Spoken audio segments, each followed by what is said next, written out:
All right, and we are live on episode 59 of the PHU Dynasty podcast. This is Dine Around the Horn 2.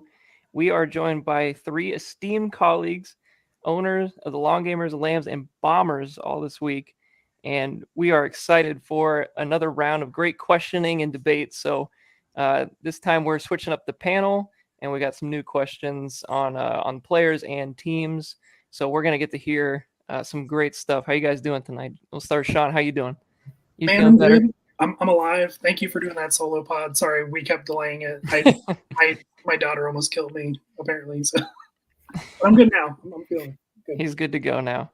The solo pod, those are always tough for me, but we make them work.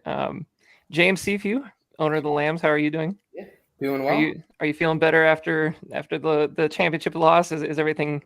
Yeah, it was a tough one. Sean's team earned it. He was better. I had a good season, but it is what it is. The Lambs will be back. The Lambs are already throwing around trade blocks and stuff. It's getting interesting this offseason already for the Lambs. We're exploring all options this offseason. Load up. He's trying to hype up his fans for big moves. I don't. That's not our style. But we're not here to talk about the Lambs. We're here to talk about other things. So. There'll be times for that. There'll be a whole episode for that later on this summer. And then we got the Baton Rouge Bombers making their, I think, the second time on the podcast, or maybe even third. We've had so many of these at this point. But Justin, glad to have you back. I'm glad to be here. I'm a huge fan of the show. I try to write in every time. I'm just happy to be here. Justin, the show is a huge fan of you too. So that's the Bombers are a love team in this community. So yeah, I've heard. All right. Well, let's get right into some of the questions. This first one. We can even start with Justin on this one. I feel like this one's very close to him. Where do you think Jordan Love will finish the 2024 season in the quarterback rankings? Justin, let's give it to you right out the gate. So I took a look at some of this earlier, and I think he was 4 or 5 this year. And I think that was a surprise to a lot of people. I felt kind of vindicated that, holding him had sort of paid off this year. I think I started him once because I was too busy starting Joe Burrow, getting me 8 points a week. But it's still nice to have the contribution. I think he'll keep it up. And I think the Packers look good. I think he looks pretty sharp. And I think they have like all these different receivers kind of coming out of the woodwork to be productive on different weeks that all kind of look good in their own right. So I think he'll keep it up. But I do think that it's a safe bet that someone like Mahomes will find his way back in the top 5, and he was out of the top 5 this year. And I think there's no reason to think that Josh Allen or Jalen Hurts or Lamar Jackson or Dak won't be top 5 again. So I think he'll be productive, but I don't think he'll necessarily be a top 5 guy. And I think there are other people, like I just mentioned, Burrow, who could probably be a top 5 guy as well, who had a bad year and who was injured for part of the year. And then maybe even guys like CJ Stroud or Anthony Richardson has the talent to be there too. So I think it would be really aggressive to say he'd finish 4 or 5 again. But I think 7 is probably what I would expect would be a reasonable forecast for someone like him, given the year that he had and given the kind of increased competition this year. So I'd say 7 or 8 probably. All right, 7 or 8. Sean, do you think he would be a 7 or 8 in your rankings? I don't. I have him at 6. It's a little bit higher, actually. Oh, wow. I love that offense. It's a great quarterback-friendly offense to run. I think even with the amount of touchdown passes and stuff he threw this year, his touchdown rate wasn't insane where it's going to like drop back down like a ton. His touchdown rate was 5.5% this last year, which isn't crazy. It's above average for sure.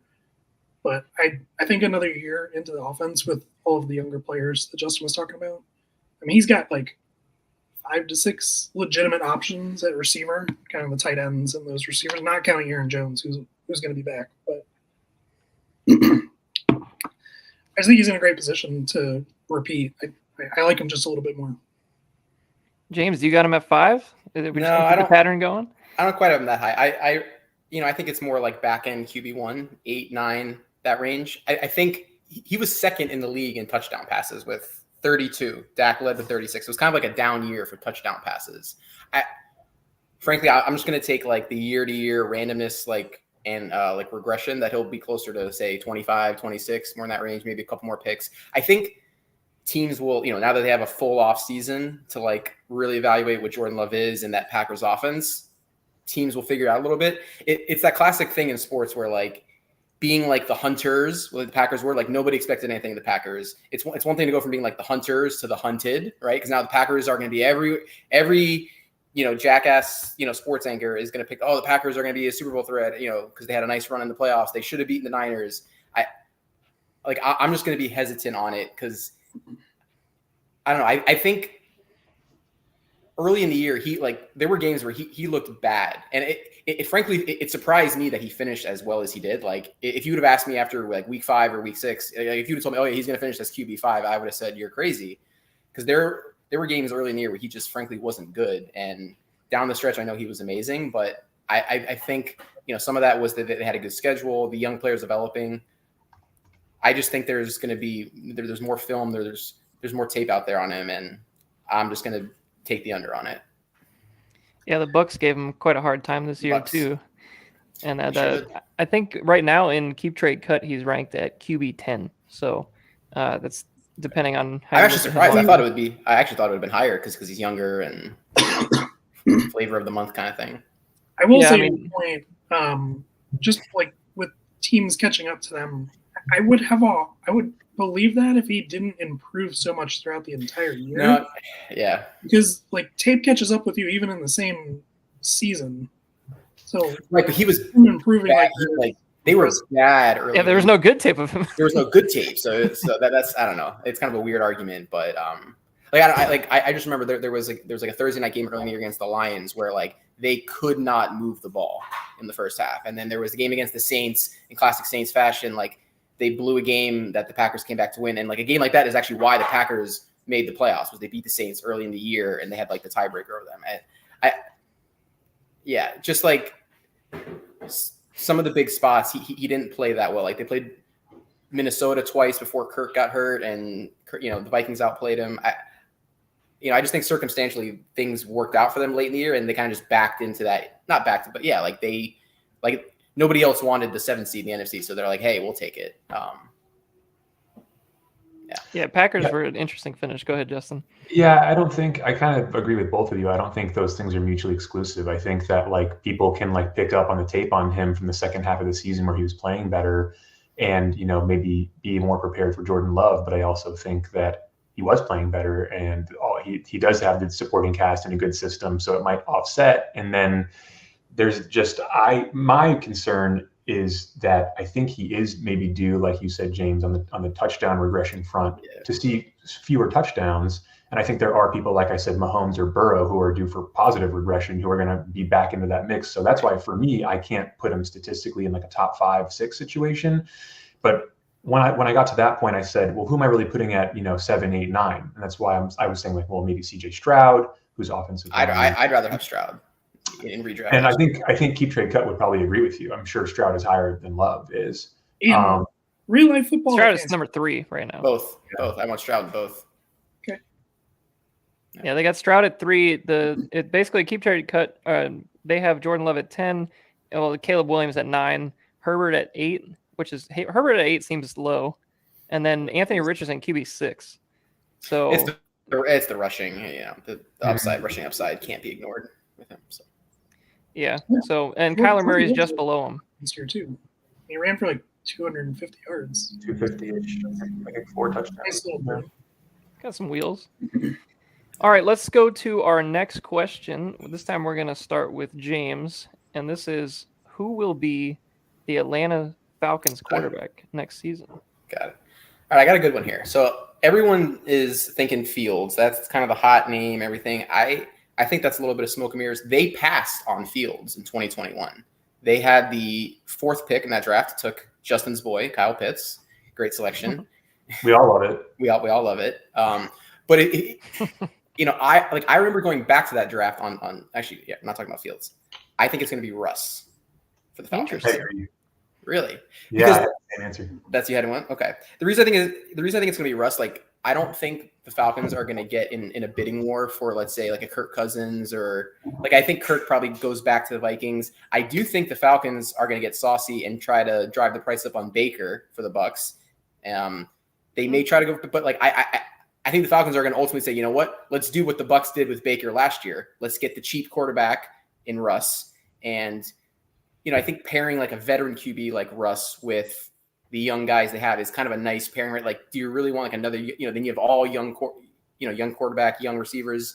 I mean, I guess it worked for the Packers, but like the Falcons need to win now. So like, I feel like they're going to want like kind of a caretaker, which Russ is, he can do. He's not a top 10 quarterback anymore, but he's good enough.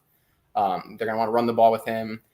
And, Ra is Raheem Morris is a positive man, Russ, man of faith, all that kind of stuff. I feel like the personalities are going to match on that one too. And I think the Falcons, they're going to be in the rumor mill for like, oh, are they going to trade up to quarterback and all this? And then I think sometime in like April or late March, you're just going to see them, swoop in and sign Russ, for a cheap deal. I mean, think about the inspirational quote potential between Russ and Ra, dude. That's what I'm saying. It feels like a match made in heaven to me. They both love each other so much, and they love themselves so much. I feel like it would work really well for them. Justin, so you said you agree. Yeah. What do you want to say on that? It's just because, and it's interesting.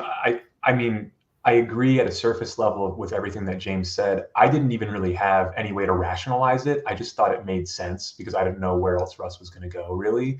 But truly, what I had put down is like I could see Russ. I could just see him being there, which I know is not like a great answer. But what I really think is going to happen is that it would be peak Falcons to have all this speculation, like James just talked about, and then just end up sticking with Ritter and hoping that the non-Arthur Smith scheme can save the situation. Sean's shaking his head. What we got up there? Did you hear what Raheem Morris said about the quarterbacks? It's not going to be a Ritter. No way that they are bringing back any quarterback on that roster after what he said. He went scorched earth. Well, I think Ritter could stay on as a backup, but sure.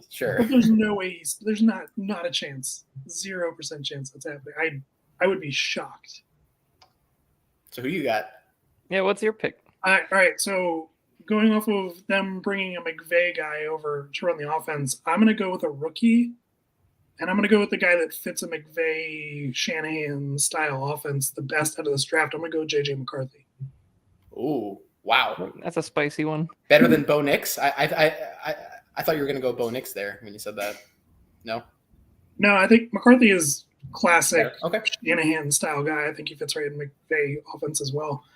Dude, is he the starter week one? They could potentially bring in a vet, like a high-end backup guy that can start the season, but I think it's going to be McCarthy. That'd be interesting. Dude, just going the draft route at all to me is interesting for the Falcons, given like what James said. It feels like they need to win. I mean, having a first-year coach, maybe it's not as much of a win now thing. So I could see them getting a rookie, but they just failed this year with their 2 years with this rookie, with Desmond Ritter. Like it feels like they may want to try a vet, but I don't know. To go along with what he was saying earlier about how Falcons this would be, how Falcons would it be if your two quarterbacks on your roster going into this season are J.J. McCarthy and Mac Jones? Oh God, it doesn't sound great. It doesn't sound great. It doesn't sound wrong. I'm slamming the Bucs for the NFC South if that's the case. Jesus Christ. It's listen, the easy answer would have been saying Justin Fields, but that's not fun. Okay. Well, I don't think it like I think that's the classic, like that's like the speculation and like I think it was like yesterday where like, oh, it's gonna happen. Like there were some of these like I like him for Pittsburgh a lot more. I just think it's natural probably that the media is gonna gravitate towards the team with the biggest quarterback need, probably. They'll be like, oh yeah, that's the obvious fit. They need a quarterback and they have a quarterback, so let's make it work somehow. Yeah.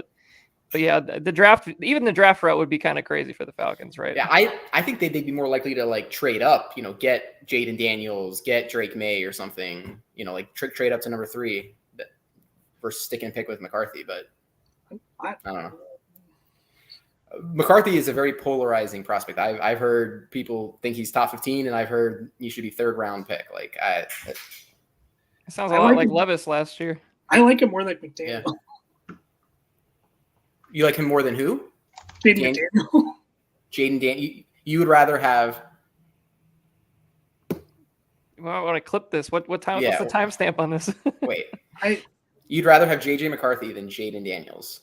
Jaden Daniels, who just won the Heisman at LSU, and okay, all right. Interesting. But it's to your point, James. But I think you just said he's polarizing, right? Yeah, that's true. All right, so Sean's clearly I on know, the. I know a bunch of people who are like big Michigan fans who are like, if we had anybody but JD McCarthy, we would be the best team in the world ever. Like I know people who are Michigan fans who like hate him. He was fine for what Michigan needed. He was a classic caretaker. They have an awesome team. He didn't fuck up, and he made some good plays. I think he's got a potential in the NFL, but and he can throw to the, and he'll be able to throw to the middle of the field in the NFL, unlike Jane Daniels. Okay, that's sounds like we need a film study episode. In a McVay style offense, if you can't throw to the middle of the field, you're useless. Okay. So as far as like how I see this lining up, the fit wise, I think he would end up being a better rookie quarterback than Jane Daniels. Because Jane Daniels is he's gonna be raw. He's gonna be raw. And, yeah, Jane Daniels especially if he goes to the Patriots or something like Jesus. He defaults to run, and he's 205 pounds, so he's gonna get killed in the NFL. True. And he scrambles to run, he doesn't scramble to throw. So he's never thinking pass unless it's a first option. And he throws a great 9-ball, but he doesn't attack the middle of the field, and I don't know. I don't like it. I think he's like scrawny Jalen Hurts. That's how I have him. Okay. But with tendencies that are much worse. Like he is a jackass on the field. Okay. All right. Well, it sounds like we might have to come back to this at some point during the draft process when we get to a draft episode here. But I love good draft talk. We're not going to stop the draft talk. But all right, so let's go to our next question. It's another player question, and we're going to start with Sean on this one. It's which player will take the biggest leap in fantasy in 2024? Yeah, I had it down between 4 guys. I'm just going to go with the guy that I wrote down first. I'm going to go with Rashee Rice. I just think I think it's going to be like a wide receiver 1 type of year coming up in 2024. I think if we're all assuming that Patrick Mahomes is going to get back to normal, he's going to be like a top 5 quarterback. He needs to be putting somebody up on a pedestal that's going to be like a top end guy. So I think it's going to be Rashee Rice. He had 79 catches on like 100 and something targets this year, a little under 1,000 yards. He did a lot of that in the second half of the year too. So I think it's just going to keep progressing. I like him. I think he's going to be probably like a low end wide receiver 1, high end wide receiver 2 this season coming up. Well, Armadillos fans love to hear that. Justin, what do you think? Who's going to be your breakout player next year? My breakout player is going to be, and I know you love to hear it, Eric. It's going to be Kyle Pitts. Oh, here we go. Yes, we're back. Here we go. The hype train is back. Jonnu Smith is gone, and so are his 70 targets or whatever he got. There's no reason. Arthur Smith is gone. Jonnu Smith is gone. The evil Jonnu Smiths are out of there. Targets. All the Smiths are gone. We never wanted them anyway. Kyle, he just has I need to manifest it, which is why I'm saying it. I need to just put it into the world. He has so much. I know you're one of the biggest believers as well, Eric. He has so much raw talent and physical skill, and the combination of speed and size. And like he was what 6, 8, 10, whatever yards away from breaking the rookie record for yards in his rookie year. Had like 1 touchdown, and the Falcons' offense has sucked. But I mean, he should have more targets if they get some serviceable quarterback in a different scheme. I don't see why he wouldn't be, in the conversation for being a top 5 tight end where he should be. And given how bad he's been, it would be such a massive leap. So even if he comes into being like startable, that's like a huge leap. Whereas to me, I do agree with Sean that Rashee Rice is a great pick, but he was already like a very startable like wide receiver 2 this year, especially in the second half of the year. A jump from 2 to 1 is a big jump, admittedly, and I think it could happen. But like Kyle Pitts is not startable right now. He's, it's terrible. But I think James, he fits your 3.7 points per game very well right now. Very right in there. I sent you an offer for Pitts in November. You didn't want it. You're a believer. You're a believer. Yeah. He loves Kyle Pitts. There's no doubt about it. James, who's your breakout pick this year? Yeah, so I have kind of more of a lesser known player, deeper, but it's a player that I've liked. Like I had him on a couple of my PPR teams late in the year. I'm starting him. Ty Chandler on the Vikings is my pick. Wow. Yeah. So and also it's pertinent, and so I wrote this down, the answer before the news. The news today: the Vikings are releasing Madison. Releasing him, yeah. so I feel even stronger about this take. So that's why I'm definitely going to bring it here. I just think he's a player that like looked good, right? When he was like watching him, and like a couple of the draft analysts that I follow and like had liked him as a prospect, dating back to when he was drafted. And I just, like I said, just watching him late in the year, I thought he looked very good. And the Vikings have a pretty good line. Coach Kevin O'Connell comes from the McVay offense tree where you don't invest heavily in running back. So kind of what I see the Vikings doing, maybe they go and sign one of these vet running backs. Even if they sign, let's say, an Austin Eckler to kind of do the passing stuff, I still think a player like Chandler would get the goal line work and get more of that hard-earned yards. I think the Vikings are a good offense, whether they bring back Kirk or they do something else. I believe and trust in that offense, and I think Chandler's a sneaky bet to get like 10 touchdowns this coming year. So. Yeah, and of course it's very draft dependent too on what they do. Yeah, I mean, if they skate away with nothing though. I mean, even if there's no amazing running back prospect in this draft, so even if they take a running back in the third round, well, Chandler was like a third or fourth round pick himself, and kind of had to cut his teeth. So I feel like he could beat out a rookie. And then, like I said, whatever vet they sign, unless it's like if they sign like Saquon Barkley or something, all right, maybe this take looks terrible, but I think as long as they don't sign the best free agent running back, I think Chandler's going to have a solid role. And he's awesome in pass protection too. Like he's kind of got everything you want from like at least like a serviceable starter. So that's an interesting pick. And I'm sad that I cut him earlier in the year. It's such a timely point. It is such a timely point too, because of the news from like an hour ago. And you're right. Like Dalvin's gone. And I think everybody knows like Alexander Madison is just like a jag. And they were just like, we're doing it. We're rolling him with him for the whole season. Yeah. And they're probably doing the same thing with Ty Chandler, to your point. Yeah, I feel like it's even stronger if Kirk Cousins comes back too. So, all right. So, any rebuttals on some of these breakouts? Did anybody think that they didn't like any of these choices? For picking a running back, I looked at running backs when I was looking at this question. I was like, I just went with the low hanging fruit. But I mean, it still holds. Like, I mean, going from anything to a wide receiver one is impressive. So I'll still take Rice. But I had a few other guys that I wrote down. I like Jaden Reed, Dalton Kincaid, and Michael Mayer too, and Dontavian Wicks. Those are some of the other guys that I had. Okay. Jaden Reed is kind of in that same Rashee Rice mold. It's the same. Yeah, he had a good rookie year, but like I just like him kind of breaking out and being like the guy in that offense after last year, where it was like this guy for a couple weeks, that guy for a couple weeks. I just like it'll be harder in Green Bay because there are so many other options in Green Bay. I don't know if he's going to get the consistent volume. Like, like I'm pretty sure there was like a couple weeks where he just had like 0 yards or like 0 targets or whatever, Jaden Reed. But no, he's a good player though. I could see it. I feel like anybody in that Green Bay offense is going to be like a week to week thing, just like who's going to get targets here and there.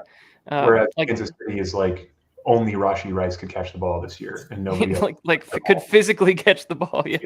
Well, and they're releasing MVS too, so I mean the Chiefs have to get another receiver. Pour one out for MVS. He gets a lot of talk on this podcast.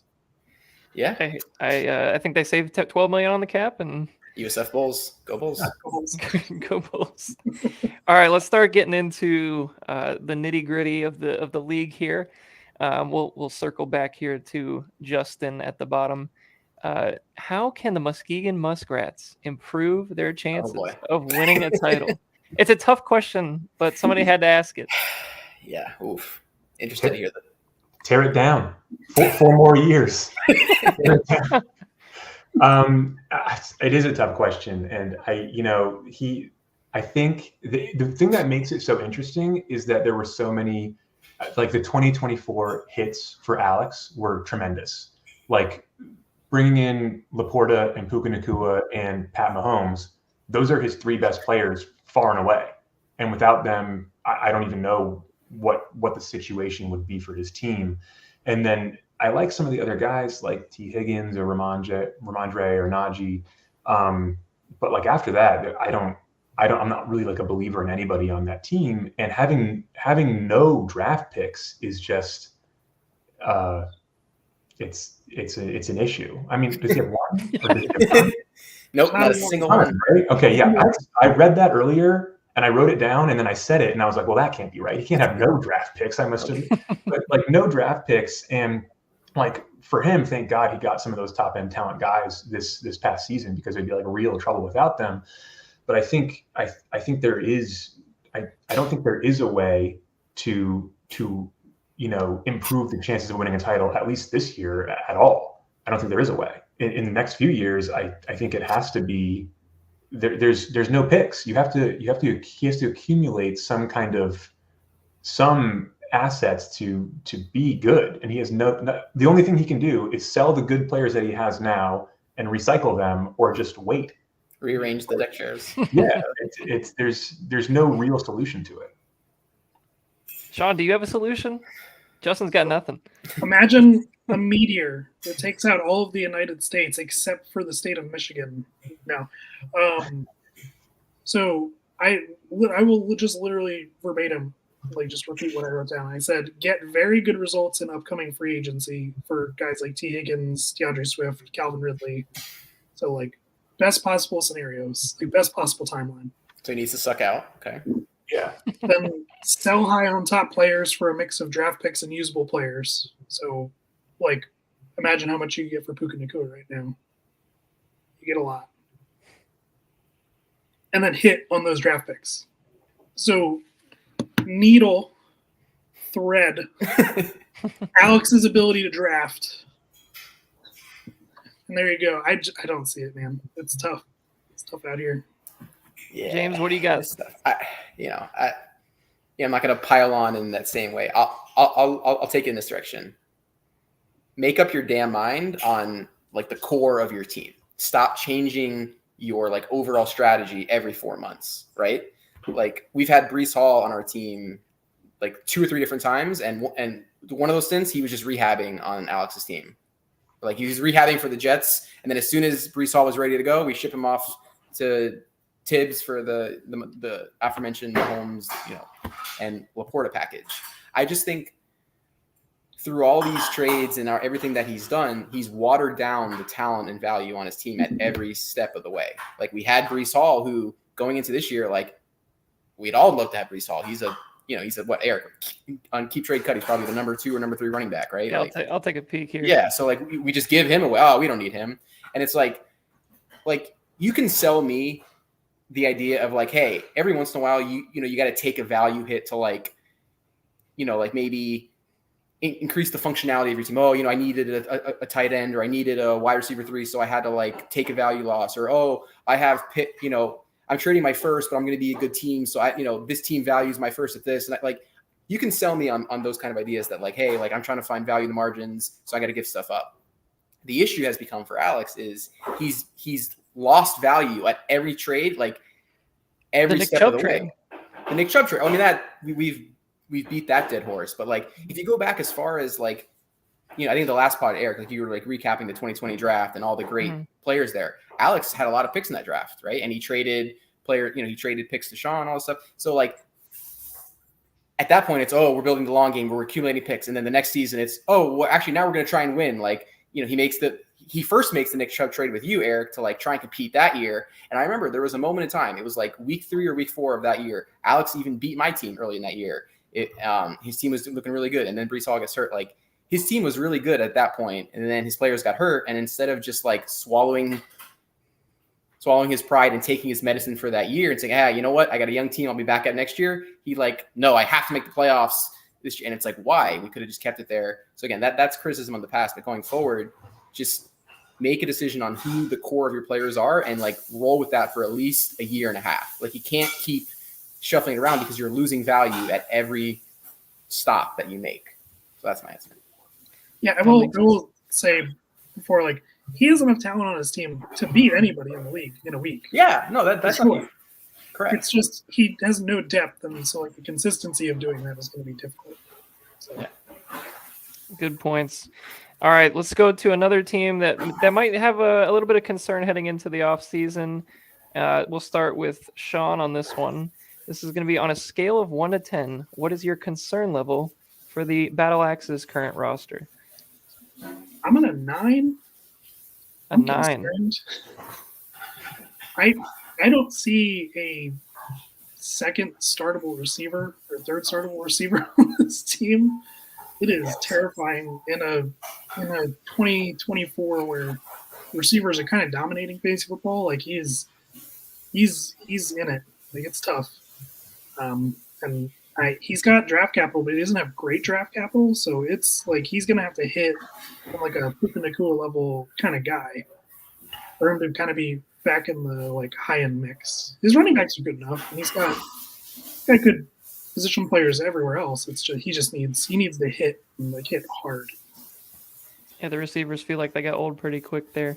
James, what do you think about the Battle Axe's current roster? Yeah, so I have it as 7. It's not like I don't think it's like a 5 a.m. fire, kind of like Sean is alluding to. I think, so no firsts in the next 2 drafts is not good, right? So he does not have his own first in this upcoming draft or 2025. But he does have, let me read my notes here. He has 2-4 in this draft and 2 fourths.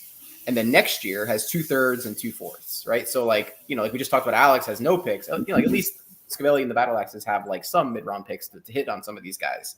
The old running back core, wide receiver core, that's obviously the concern. Sean hit on it with the receivers. Like, I'm even concerned about Diggs as his number 1. I mean, obviously, like you're going to start Diggs, but like Diggs maybe, he was terrible down the stretch. Awful. Like Diggs may end up just being, settling into being a wide receiver 2. And if he's not a high-end wide receiver 1, well, then Scavelli's really hurting receiver. Christian Watson may be the 4th best receiver on the Packers, and I might even be generous calling him the 4th best receiver, right? We all love Jaden Reed. We love Romeo Doubs, Wicks, all these guys. I think his running backs will hang on for another 1 to 2 years. I think his tight end room, Scavelli's tight end room, is a little underrated. It's been really solid. Evan Ingram's been great. Kittle,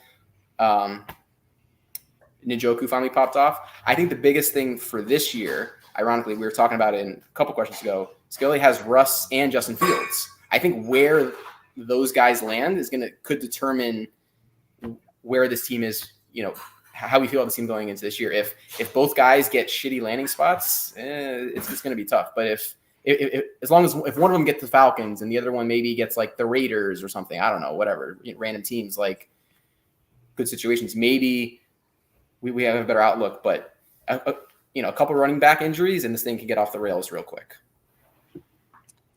Anybody think that 2-4 might be the highest pick that Scavelli's had recently? I feel like he's been doing a lot of thirds and fourths in recent years. Yeah. We mentioned Christian Watson. That must have been like a 2-1 or 2 or something like that. I think Christian Watson I think he was the 1st round pick. Oh, maybe like end of the 1st, perhaps? Yeah, I'm pretty sure. I'm pretty sure he was. Yeah, I'd have to look that up. Yeah, I could look it up right now. I have the 109. 109. Okay, yeah. Okay, yeah, so that's a pretty high pick. So a late first, yeah. Let's see. We got a comment here from Justin. Who's doing dishes on the bottom? That's funny. All right, let's get down. Justin, did you give yours yet? I can't even remember. No, but there's not a whole lot else to say. I had both. What you guys had written down basically is the one thing I'll add is I didn't think Pollard looked great this year. I don't think there's as much depth there as we might think. I also said, Diggs in the last 7 of his 8 games was single digits. And not only was he bad, he looked disinterested to me. He looked like he didn't want to play football. So that was concerning to me to see like kind of the lack of chemistry and the lack of what seemed like effort. I have, average age of the team is 28 and a half. Like it's an old team for Dynasty. And the concern of not having a first for 2 years and only having 1 second in the next 2 years and only having thirds and fourths, like that's questionable. And on top of that, like, Scavelli's wily, but it's easy to forget that he was 6th in points. So it's not like he was a world beater this year and the team is older and there are concerns at all these positions and question marks, like James just mentioned at quarterback even. So like I put 8.5, which is, I know, more in line with Sean than you, James, but I am concerned about a lot of it. And the only thing I can say is, if it was me with only 3rd and 4th round picks, it'd be a real problem because I'm not notorious for making high value plays like Scavelli is in like the 4th round of the draft. So I feel because he's Scavelli, maybe something gets pulled out of the woodwork and he like cobbles together a team that's, more, it's sufficient to the point where there's not an 8.5 or 9, 5-alarm fire like James said. But like as it stands right now, I just don't know what he's going to do. I don't know how he's going to be better than 6th in points this year. I could see him missing the playoffs. Yeah, that's a good point, and all good points there too. There's definitely some level of concern, no matter which way you look at it. Let's go to James on this one. On the next question, it's going to be: will the Lauderdale Lionheads make a deep playoff run in 2024? Yeah, so this is an interesting one. I'm going to be interested to hear the other answers. I'll go for obviously first. It's certainly possible, but at this current moment, like I'm not going to say yes here and now, right? Like it's right now. Actually, I've got the Lionheads fourth in my power rankings in the league, but I had him second or third last year, and 2 years ago I had him second or third also. So it's like something is disconnecting here. Like the team on paper is great. This past year, it was points against.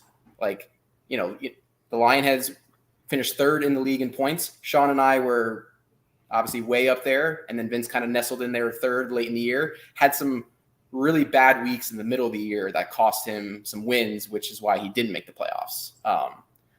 I think the trade he made at the end of the year with Tibbs was savvy and good for his like long term. I don't think it helps him in the immediate next year, right? Like we're giving away Debo and James Conner, which is fine. Again, you know, he got, I think it was Zay Flowers and Josh Downs, who are players that I like going forward. One of the things I had talked with him about was, hey, like you need some more young receivers, and so that accomplishes that. But now we're not quite as strong at, you know, our starting receiver, and we lose another depth back in Connor. I really liked swapping out Dak and, you know, for Kyler. I think that could be fine. I think Kyler has a QB3 season on his resume, a QB6 season on his resume. Interesting little stack with Trey McBride, who was one of the best tight ends down the stretch, and a young player who I have Trey McBride in another dynasty league, and I love it. I wish I had him, in this one too. I just think they're like, to say a deep playoff run, it's just tough because like the past two years, like Dynabook has had this team as one of the top teams, and just like something's been missing from it. The QB room, like I said, like we fixed that, and the tight end thing. Now I just think with the running backs, if Bijan and Jonathan Taylor can have those top 5 seasons we know they're capable of, like of course this team could end up in the finals and win the league. It's just hard to say yes right now because the recent history doesn't support it. Justin, what do you think? Do you agree with James on that? I don't disagree with what the sound reason for sure. I look at it differently. I think in that, I think it's almost it's a more apt analysis for a Bombers team. For me, it's like I look at my team and I see like, oh, I have Jamar Chase and I have Kenneth Walker and I have Joe Burrow and I have all these guys who on paper like are good players, and then they don't score points.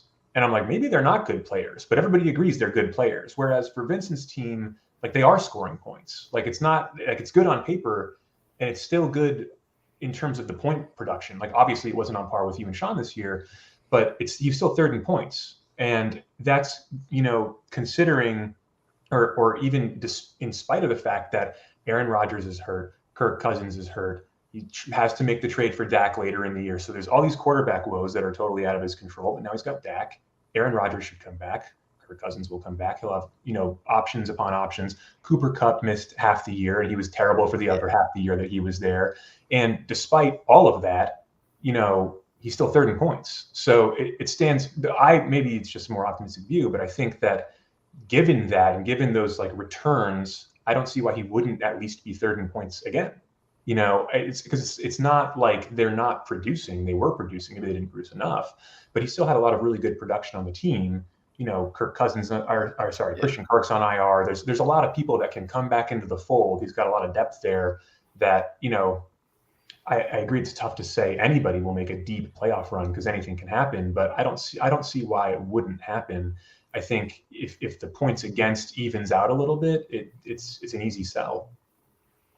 He did trade Debo. Like I said, Debo. Hold on, I was looking it up. He was Debo finished as wide receiver 7, not on the team anymore, and James Conner actually finished as RB 15. Right, mm-hmm. So those two guys who helped us get third in points aren't there. Like I said, the Kyler to Dak switch that's a wash. That actually may be better for him because I think Dak is whatever to me, and I just think that in the immediate, like I said, like for the next 2 to 4 years, call it, he's going to be very happy having Zay Flowers and Josh Downs instead of those other two mentioned. But I think in the immediate next year, it creates a little bit of a tight spot. Yeah, it could. Yeah. Sean, where do you land on the Lauderdale Lionheads this year? It's a definite playoff team to me. Like, I think he's going to be in there. I think it's just going to come down to like a couple of factors. Like, do you get a bit of a bounce back season from Cooper Kupp? If you do, then great. Like, you're right there. Do you get a breakout season? Because he's got a few good young wide receivers. And if he gets a breakout season from one of them, he's right there. Yeah. I mean, it's Flowers, Downs, Wicks, even Pop Douglas. Like, he's got all those guys. One of them's gonna break out a little more, I think, this next season. So you got a little more draft capital too, which can't be undersold after what happened last year with Puka. So I think it's right there. It's super doable. I think he, like, at a certain point you get into a range where it's like, can I get here? Okay, I'm here. If I'm here, I can win. And I think he's in that range. So I agree with that. I like I said, it's just, because the question is deep playoff run, which I would qualify as like minimum the semis, but right, like I don't know, like, or do you consider? Make it past the first round is what I thought. First round, like I said, it's just, and maybe the recent history doesn't matter as much because this is like fate. Like there's no like it's not like real football where just that team's in your head and you can't do it. Like this, it's just like it's the randomness of year to year, and maybe this year the randomness breaks his way. And it could happen. Like I said, I just don't want to overlook the fact that, like I said, I liked the trade that he made with Tibbs because it was one of those trades that like Tibbs was trying to win late in the year, and Vince was taking advantage of a very tight sell window. I just think that's going to slightly affect him in the next year. At the same time, JT and Bijan, linger there where like that could, that could make his team a top 2 seed next year, just on the merits of those two guys. Yeah. And JT missed half the season too. He did. Yeah. If JT doesn't miss a lot of the season, Vince probably makes the playoffs. Yeah. With Bijan, like, moving into this more McVay offense is much more beneficial for Bijan. He would be in my argument for RB1 this upcoming year. I think. Yeah.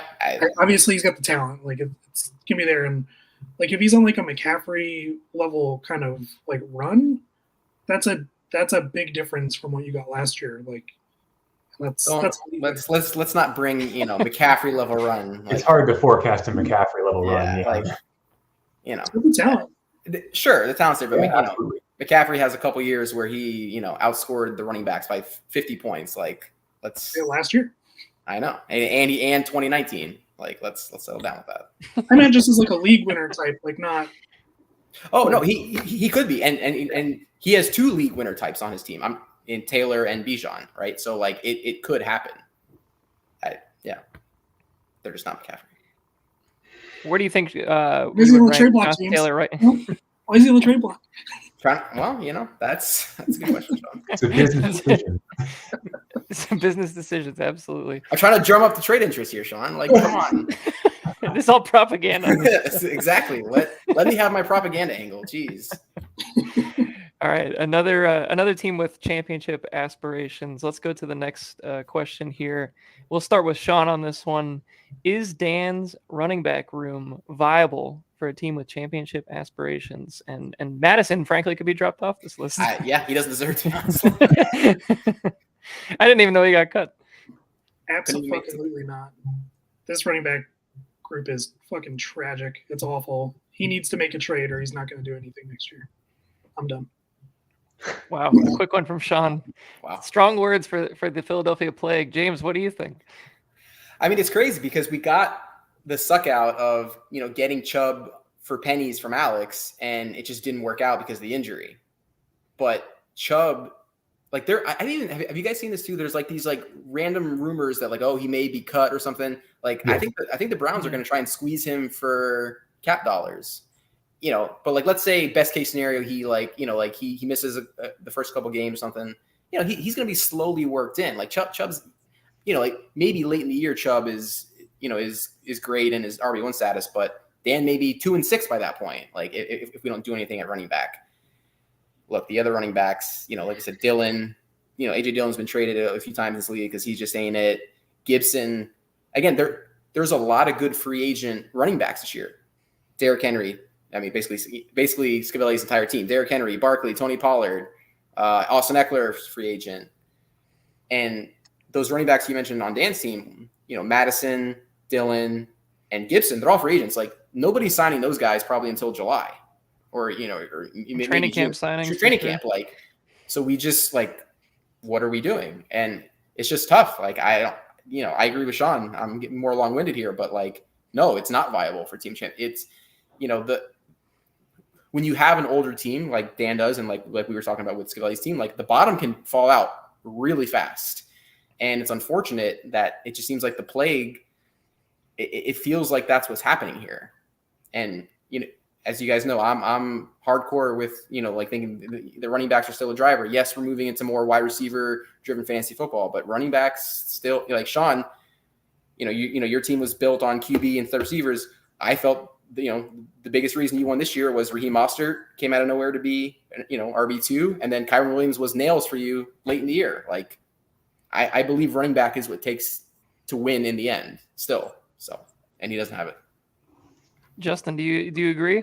Yeah, and I'll just kind of add to something that James was saying about, kind of creating the distinction between the different types of free agents. Like, there's some really great running back free agents this year, and then there are other not so sought after free agents, and they all happen to be on Dan's team. Like, these are all people that I can see, not all, but these are a lot of different running backs that I can see, like, not really even having a meaningful role wherever they might end up. And that's concerning for his depth. And then if the only player you really have outside of that to rely upon is Nick Chubb, who, had his ACL injury, and I don't even think, I might be wrong, but I don't even think there's a timeline for his return yet. And if he's going to miss a bunch of games, like James says, and then, have a slow ramp up, you can't just have the one running back. So that it's a huge problem, and it's unfortunate for Dan because the rest of his team, having the QB, arguable QB1 and Josh Allen, and then wide receiver 1 and Justin Jefferson, it's a formidable roster, and he's got great other receivers and tight ends too. But it's the running back position is just so weak. It's incredible. So I think given the depth he has at some of the other positions, he needs to make a trade for a running back to shore that up to be a more balanced team. Otherwise, there's no shot. Now, I can follow up on this. What do you guys think in terms of like trades? What could he be looking at? Justin mentioned a trade is kind of the only option. I just think it would be such fantasy malpractice to have two starting tight ends on your team and not have a second running back. So you're looking at Kelsey or Mark Andrews to me. That's what it feels like. Anybody else have any other trade candidates for the plague, perhaps? I mean, you may have to, or you go nuclear with Jefferson. Well, that's what I was going to say. Do you consider putting Jefferson out there? Try and get like at least a semi-starter running back and get like a receiver on, like at least a middling receiver as a kickback, because he at least has DK and Devontae. What's really killing Dan was that like the Jerry Jeudy deal is looking like it's just not going to work out, and we spent a first on Jerry Jeudy, and he's Jerry Duty right now. Like it's just so. I agree that a tight end can be moved. It's always been outrageous that Dan has had both Travis Kelce and Mark Andrews. If you're going to have like multiple great tight ends, it better be that one of them is named Kyle Pitts and he only scores 3 points a week. But I mean, it's working out. I mean, it's kind of worked out, but like, it's not just Jefferson, it's Metcalf, it's Devontae Adams, it's Keenan Allen. Like there's a lot of depth there that is like good depth that at least one of those pieces can be moved for like more startable running backs to have a more balanced team, but you still have a great receiver room after moving one of them. So I think there's a solution. Just depends on whether he wants to do it or not. Yeah, that's going to be a Dan decision. We'll have to see how it plays out over the next couple of months as we get into the draft. We got one more question for the panelists here, and it's going to be: Are there any teams that are stuck in no man's land? So that would be the definition, I guess you could say, would be teams that maybe don't have a lot of upside and can really make a run, or they're not like quite bad enough to totally blow it up. They're just kind of stuck. Let's start with Justin on this one. What do you think? I mean, I have a hard time not thinking about my own team for this question because I've been in this kind of like slingshot phase for like 2 or 3 years. Like 2 years ago, I was like second or third in points and had like was in the playoffs. And then last year it was like, I'm the worst team in the league. So there wasn't a lot of turnover there. And obviously like my team took a hit over the off season in terms of like where some people went and who got drafted. And like I was very much intending to make a move to bring at least 1 or 2 players in to like become more competitive because I knew I thought I'd be a middle of the pack team without making a move. I didn't think I'd be a bottom 2 team without making a move. And I had talks with Sean, I had some talks with James as well, but hindsight's 2020. I'm so glad that I didn't trade for Tyreek Hill from you, Sean, because then I would have been a middle of the pack team and I wouldn't have the first overall pick because the rest of my team was awful this year.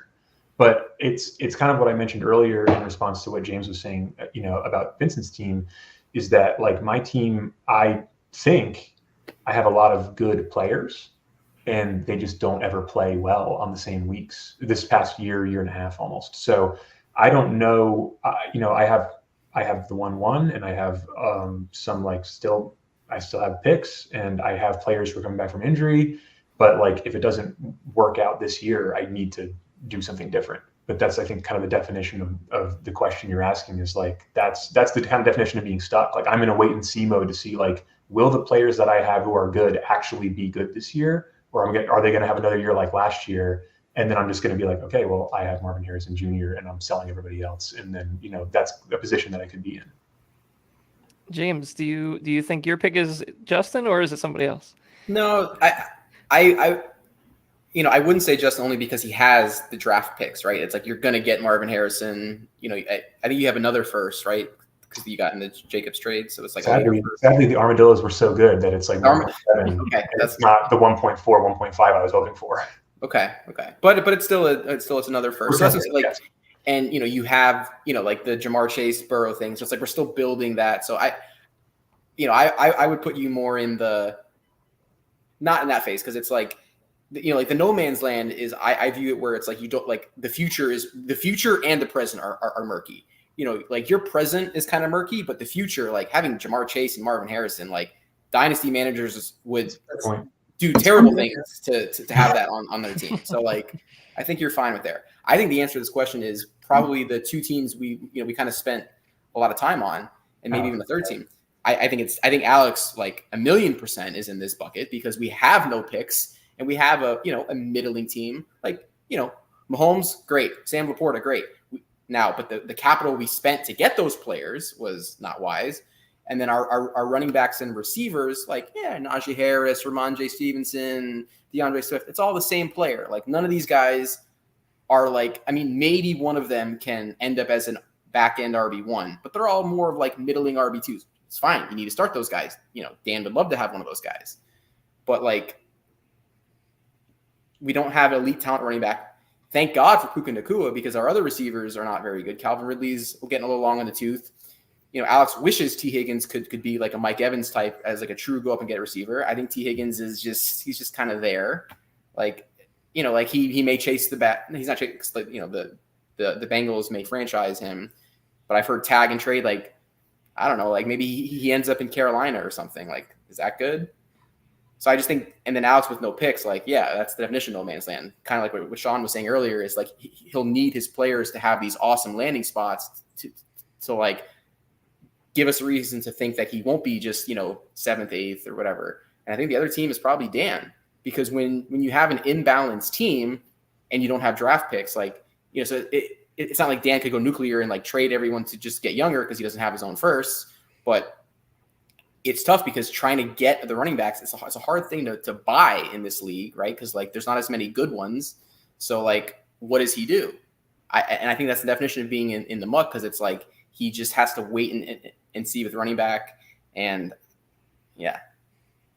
I think if he doesn't do what we just talked about and trade his tight end or receiver depth for running back, I 100% agree. But at least I think that there's like a clear path forward for him to address the problem he has. Whether it solves his issue is another question entirely. But I think it's clear he's got all this tight end and receiver depth and no running back. So, I mean, you have to move some of those to get a running back and balance it out. Whereas I do agree with you that when you talk about Alex's team, it's more like it's up to fate. It's like, where are these people going to land? Will they be productive?